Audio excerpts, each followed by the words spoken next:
on behalf of the city, I'm really just honored and touched to be able to be here today to say a few words.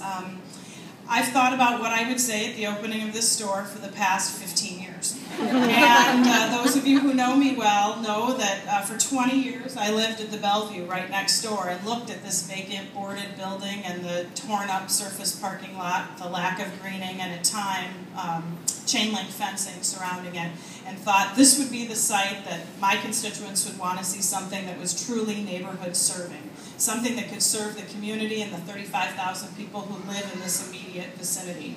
And I was very lucky. I had met, when I first came onto the council, a great man by the name of Bob Anderson.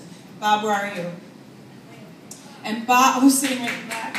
And Bob and I decided we needed to do something to try to encourage a grocery store to come downtown. And Bob had the good fortune of working with the Lund family and Trace Lund for many years. And we said, let's take him to breakfast and tell him how great downtown Minneapolis is. Now, this was almost 13 years ago.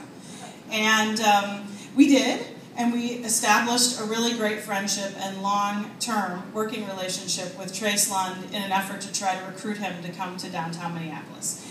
And like all things that get no public subsidy, that work really hard on their own to do a great thing for the community, it took them some time.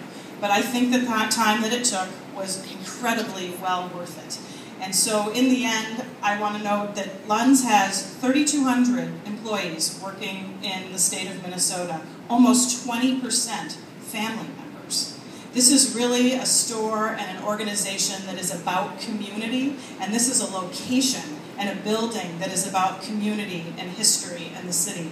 So as we move forward and grow our population downtown and think about the kinds of things that downtown needs, the neighbors, not just at the Bellevue, but all of the condos and apartments in this immediate area, as well as the 175,000 people who work downtown on a daily basis, we thank you and your family for this incredible private investment in our city and something that's been so incredibly good for those of us who care about our community as well.